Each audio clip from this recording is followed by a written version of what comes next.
Hello and welcome to Property Question Time. I'm Stephen Galpin and this is the show where you can have your property related questions answered by our team of property experts. And joining me today is John Howard, property developer, investor, mentor, author.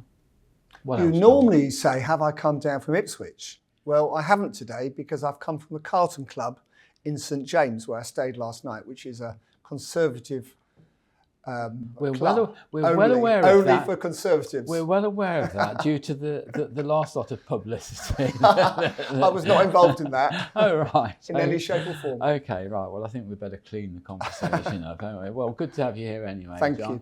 you. I'm sorry you haven't come from Ipswich. It's only an hour, of course. Wherever that is. Yeah, it's only an hour. But anyway, okay, now joining John today for the first time is Ben Richards, MD of Aura Homes. Welcome to you. Thank you very much. Thanks for having me. Nice to have you here. Where have you travelled from? St Albans. Oh, actually, not too far. Not too just far. outside the M25. Okay. That's closer than Ipswich. It is, yeah. I'm not really sure where Ipswich is. So. No, I'm That's not. just, No. that's just Nobody rude. is. That's just rude. Okay. Right, enough of the frivolity. We'll get on with the questioning. And John, you're going first. The government seems to accept there is a huge housing shortage right across the country, but doesn't seem to have the solutions. What would the panel think could be the one thing that can be done to increase the production from developers as a matter of urgency? So in other words, we're talking about right now, not someday never. Well, right now, I mean, the previous government, of course, brought in PD, permissive development in 2012, which helped greatly, and got rid of months and months of, planning and sorted it out that way on commercial to residential. I think at the moment that the Section 106 is a real problem. The social housing requirement is a real problem because and that's only going to get worse under a Labour government, and that will hold back, especially smaller developers, the people who are building between 3 and 10 houses. But then 106 isn't going to apply to them, is it? Well, it will do. Under this Labour government, everything's going to apply, and it's only going to get worse. They've already said that you can't negotiate the social housing requirement. There'll be no negotiation on that whatsoever at the moment. If you can prove you're not making 20%, you can reduce the social housing requirement. I mean, Ben's the architect and the developer knows more about it than I do, to be honest with you, probably. I'm sure he does. But planning reform is required. Will they be able to do that as quickly or as efficiently as they think? I very much doubt that. They're promising to build 1.5 million houses, but of course most of those will be social houses because they're a socialist government and they believe in social housing. They don't really believe in home ownership, although they're making out they do. I'm afraid I'm very sceptical about it all. I think when these governments, whichever colour they are, say we're going to build, so who's we? I don't know who we It's is. people like us, isn't it? Well, Yeah, exactly. I mean, it's the small developers. I mean, in the 1970s, small developers, I think, accounted for something like 60-70% of the market, new homes market. Now the top 10 house builders are 60-odd%. Social housing and housing associations really make the difference. The small developer, like Ben, like me, I think we're about 7% of the market. So they've got an awful lot to do if they're going to build 1.5 million homes over the period of the government. At the moment, we're building 230,000 homes a year. The truth is we probably need to build 500,000 homes a year. That's the truth. I'm not even sure that with the kind of material call that's going to come with the rebuilding of certain states around the world after all these wars and conflicts that we're having, I'm not sure you're going to have enough bricks to build that many homes. Well, that's where alternative modular comes in and everything else, doesn't it? Yeah, which has its own issues anyway. It has its own issues. Half the factories for modular have closed down last year in the UK. Well, isn't that, John, because of financing? Because the difficulty is when you're a developer, you budget for your materials coming in over a period of time. So you take one of these 70-storey buildings, it's probably a 2-year programme, is it? 2.5 years. So you buy your materials step by step, or you buy to store if you think you can get a good price on something. But with modular, the factory won't pay them the day you order, really, don't they? And of course, the banks won't pay. And they won't pay. The banks won't pay for it unless it's on site. Now, I went to Homes England, which was the government bank, still is, I suppose, the government property bank, and they were coming up with a scheme where they funded the gap between it coming out of the factory and ending up on site and being paid for by a bank. But I don't know what happened to that idea. But it is a problem. It's a big problem. Yeah. Needs solving. The funding is massive on those things. You have to front load so much of the costs, and most development lenders don't want to do that. They don't want the risk with it, and the amount of, like you say, factories that have gone bust over the last 2 years. I've quoted this before. When you do a big development, like I've been involved with some of the ones down here, so you go along to your bank and you say, well, it's going to be this, that, or the other. And I say, right, well, what we want to see is 20% of the sales off plan before we'll fund it. So then, you go out to the sort of Asia Pacific areas or whatever, you get all these forward orders, you come back and the bank say, yeah, well, that's all very well, but these are overseas people, we'd have a job suing them or making them complete. So can't you get some institutional investors here? So you go out, you get some institutional investors, they want a discount because they're buying so many floors. Yep. So you go back to the bank and the bank say, yeah, well, these are institutional, but you've discounted a lot, haven't you? So that's ruined your valuations. And again, that's for the big players, not Yeah. SME developers. Well, we're not right, going to get institutional investment for that type of thing. No. We're not really knocking MMC, because I do think there's a place for it, but the funding lines are so difficult. Sustainability wise, they're great. Quality wise, they're great, but you've got to actually get them built in the first place. But I'm seeing now there's a development just across the road here. You can see it from here. In actual fact, emblazoned across the front of the building is the name of an insurance company who've obviously bought the whole building as a buy-to-let investment, really. And that's the way we're going to have to go, isn't it? There are big players coming into that field now as well, like insurance companies. Okay, thank you very much, John.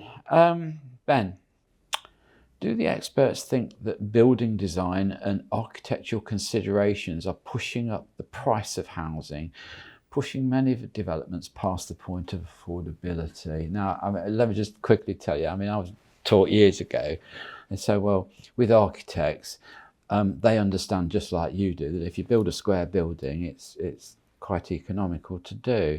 But if you have a load of corners and curves and all the rest of it, the architects love that because their fees are based on the complexity of the design and the cost of the design. A bit harsh, isn't it? Is that a bit But it's harsh? the first time Ben's first been time? here. That's a bit harsh. It is. Like it's some architectural practices will base their fee on percentage of construction cost. Others will base it on a fixed fee. But fundamentally, we as an industry, really, we want to get stuff built, want to design amazing things, but Get awards.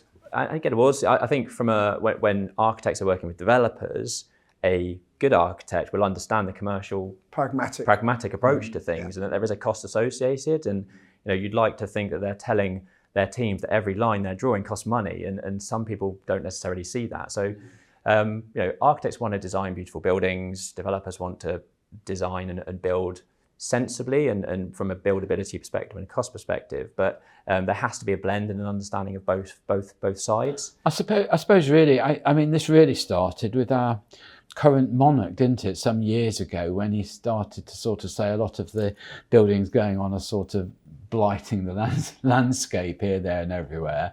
But it costs money, doesn't it? It does. And when we're in a cost of living crisis, young people are struggling to find the deposits, struggling to meet the mortgage payments.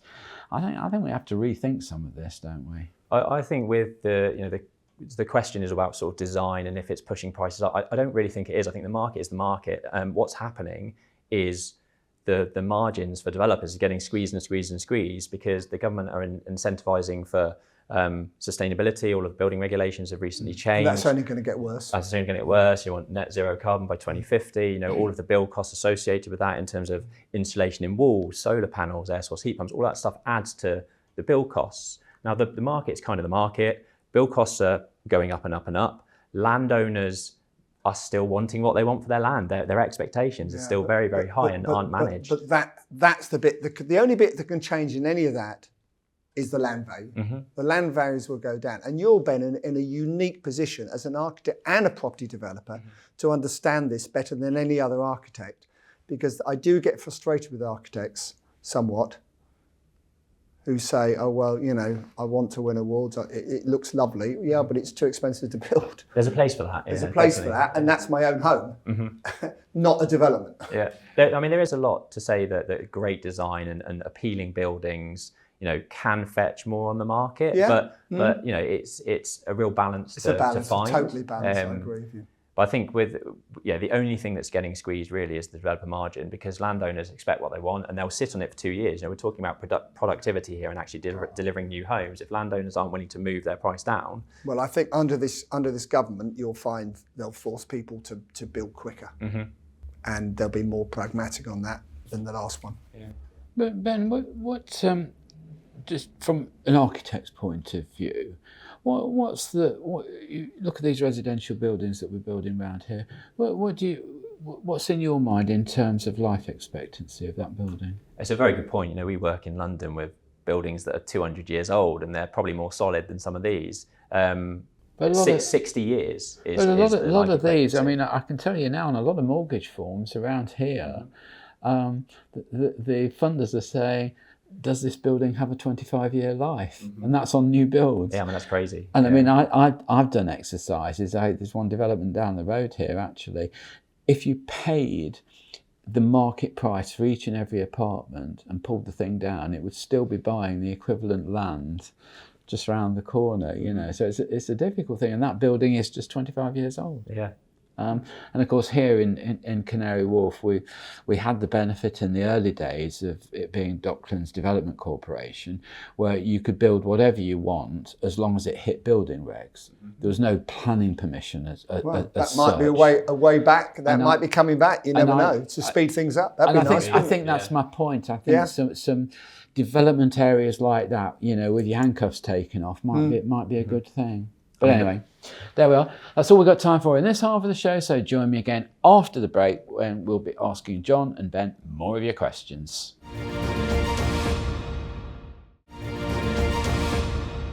Hello, welcome back to part 2 of Property Question Time. I'm with John Howard and Ben Richards. Welcome back, both of you. Thank you. Thank you.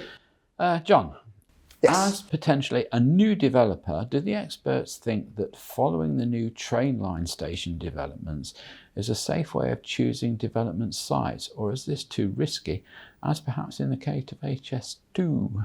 Well, what I would say is quite often the uplift in value has already been brought in prior to this gentleman or this lady actually looking at these sites. So if the railway line is being built now, that extra value in terms of prices going up has already been anticipated. It's already factored, yeah. Already factored in, probably.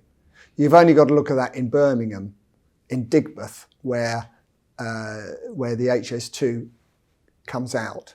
That's already been priced in quite a while ago. And quick story, I bought many years ago a parade of shops which was meant to be next to a new shopping centre that's being built. So I thought, how can I go wrong? It did get built, the shopping centre, but they turned it around the other way. So all I've got is the arse end of it. So my shops are looking over the sort of, what's it called, where all the lorries come in and all that. So it just shows you. Goods entrance. Yeah, the goods entrance. So you just got to be careful. And I wouldn't just rely on that. I think that's a good thing, but I wouldn't just rely on that. No. Do you know what? I think one of the common themes that we hear in here on Question Time and on other programmes is the one factor people forget, even a lot of experienced developments, and it's called time. I can remember when I came to London, first of all, I worked for Terence Conran at Butler's Wharf, which was an amazing development. It was a warehouse conversion right overlooking Tower Bridge. It had got everything. But, you couldn't get a taxi driver to take you over the bridge. He'd say, no, I'm not going over there, I might not get back, so that kind of attitude. And it took 20 years for that area to really take off. And that was only because the mayor's office was constructed and put there, and it brought in so many thousand new workers and people and really revved the area up. I mean, just because to start with, there were no shops, there was no infrastructure. So time is a critical thing. You've got to be cautious, you've got to be careful. And if it's your first development, go safe. Yeah. Go safe. Yeah. Definitely. Look at demographics, and there's so much information you can get off the internet now. Do you agree? Almost too much, probably. Possibly. Do you know what I do? Yeah. Go on. If I go somewhere I don't know very well, and I know most places around the UK these days, I jump in a taxi, spend 10 minutes, tell the taxi driver to drive you around. He'll tell you more in 10 minutes than any estate agent will, or anyone else. Do you know one of the first consultancy jobs I got? I won't tell you the area that it was in, but I jumped in a cab, and I got there and I said, I'll get out here. And he says, you're brave, mate. and I said, what do you mean? And he said, there's usually blood outside that KFC at night here. Yeah. And I thought, oh dear, is this indicative of the problems I'm going to have with this development? And you know, Ben could design the most wonderful development, but if it's in the worst area, guess what? However lovely it's going to look, it isn't going to be worth doing. So, you know. Yeah. I mean, what do you think about this, Ben? What are the signs that you can follow? Are the sort of demographics that you can follow? I kind of agree with John in terms of like find somewhere with good fundamentals first if it's your first development. There is a lot to be said for being first in certain locations. I used to work for the Berkeley Group, and the development that I worked on was pretty much the first one on the 9 Elm Strip. By the time I'd started working for them, they're selling 2 beds for like $450. 2 years later, they were flipping on the contract for 650 grand because there was so much investment going in, and the house prices started to boom. But you know, that was kind of luck. You know, it's not. Yeah, but they also find those they're every a now and again. serious developer, aren't they? Yeah, they know what they're doing. Yeah. But there is a lot to be said for you know, when you've got an area where there's lots of investment being ploughed in, it probably is going to help to increase prices and give opportunity. I mean, I think the one interesting thing you've said there, not the only thing, but one of the interesting things you've said is that developer is a particularly strong developer. Yeah. And if you look at what they're doing, just remember they've got the finances to sustain their presence and the power, haven't they? And the power to get the planning. So hang on to the coattails. Yeah, that would be my a lot to be theory. said for that. Don't be first in sometimes. Yeah. Let someone else take that risk. Yeah. Yeah. Okay. All right. Thank you. Right. Next question. I've been trying to sell my house for some considerable time now. My agent has suggested I bring in interior designers to lift the presentation of the house. Do the panel think this is a good idea? Or, as many of my friends say, it's just a matter of price? I would absolutely do that, and I've seen it firsthand, the power of staging something. People want to move into somewhere, and when they first see something, visualize themselves living there. If there's no furniture and it's just a blank wall, or from a development perspective, it's a blank wall, just empty space, a lot of people don't have the sense and visual understanding of seeing how they're going to live in it. Hence the value of a show flat. So exactly, so furnishing it, adding a show flat, I've seen things fly off the shelf far faster, sell for more. We often do furnishings and show flats where we buy the furniture, and we almost use that as a negotiation tool. So if it's a first-time buyer buying the flat, they often don't have their own stuff. Mm-hmm. So we might have bought the 2-bedroom furniture for £8,000, but we offer it to them for £10,000. So not only are we selling it faster, we're selling it for more and making a markup on the furniture. Yeah, I've been involved in developments. We've had 15 or 20 show flats over the life of the building. Yeah. We've moved stuff around, actually. Yeah, that's exactly what we did with the one, 150 flats we did. That poor old show furniture got moved about 7 times. Oh, another show because we sold that one, we've got to move it again. And again, and in the end, they all fall to bits, that furniture. And it's anyway. because people haven't, I suppose because they're not involved in the industry, they don't seem to have the imagination, do they? You know, I can remember going and consulting on a development in Knightsbridge, actually, in a fantastic position just opposite Harrods. And the developer couldn't sell these things. And I walked in and they were bare shelves. There was wires coming out of the wall where wall lights went. The fireplace was empty. And they looked cold and they looked, you know, and I said, well, I mean, it's quite funny. They were a bit overreacted a little bit. I went and I said, well, look, you know, why don't you put a sort of nice, you know, remote control gas fire into the fireplace? Why don't you put some wall light? And the MD of the developer, he says, right, order 35. I said, no, don't order 30 at a time. Just do one at a time, but make it look like it's somebody's home that somebody wants. Yeah, spot on. Because for a developer, it's no problem putting in a wall light or whatever else.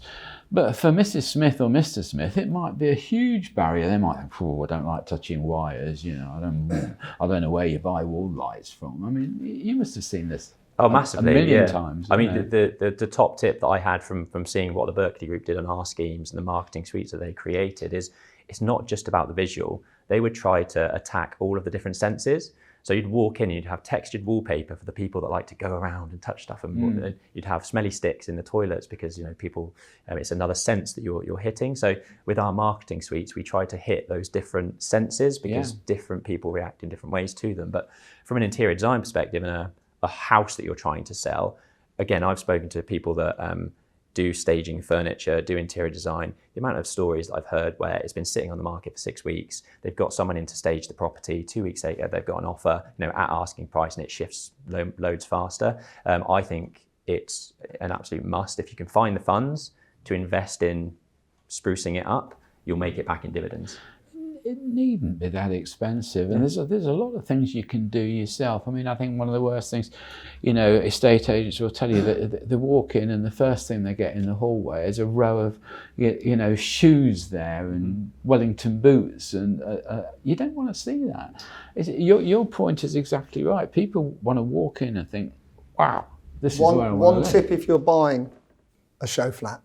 Check how wide the bed is. It's probably a three-quarter bed. It's not a full-size bed. So when the bed's it's like all the furniture. It looks okay to sit on it, and then you're like, it's a bit small. That's because it's three-quarter size to make the flat look bigger. Oldest trick in the book. Oldest trick in the book. Yeah, I agree with you on that one, especially in London. Especially in London. I don't know about Ipswich, but no, we don't do things like that in Ipswich. We don't need it. It's a fantastic place. Of course not. Yeah. Okay. Anything else to add, Ben? No, I think fundamentally, if I were looking to sell faster, sell for more, I would be staging and I would be getting an interior designer in to spruce it up. And it could be as little as £1,000 or £2,000. As you say, it's just touches of detail, isn't it? And it's the same to a degree. You will know, John. A brochure for your development. That brochure is not going to sell it. That brochure is going to give that person confidence when they go home. To show it to their friends almost more than anything else. This is what absolutely. Yeah. This is what I'm buying. Look at this. Look at this. Yeah, absolutely. I'd say the other key thing just to touch on is photography. It's so important. Professional photography. Getting that right sells. Are we fans of walkthroughs? Nowadays, VR, 3D walkthroughs. Those 3D walkthroughs are very good these days. Yeah, I mean, this was 8 years ago when I worked for the Berkeley Group, but we had a full 1 to 50 scale model. They also then brought in the 3D VR. How expensive are they? I've been to their factories. Fortunes, those models. The amount of wires that go into them as well, they're miles and miles, because nowadays you can basically click a button and say, I want to buy flat 32 on the 14th floor, and it lights up that flat in the model. That's amazing. Which is crazy. And then you've got the 3D virtual walkthroughs as well, which I think it all just draws back to the fact that people want to visualize themselves living there. Absolutely. And if they can do that as early as possible, you're going to sell faster. I totally agree. Okay, well, there we are. That's all we've got time for today. So a big thank you to John Howard. Thank you very much, My pleasure. John. You should say as always. As always. Right. I'll carry on. Ben Richards, thank you very much for coming in. I hope your first taste of Property Question Time hasn't been too hard or too Thoroughly enjoyed it. Thank you very much. Good. Well, we're very pleased to have you. I'm Stephen Galpin. Join me again next time on Property Question Time.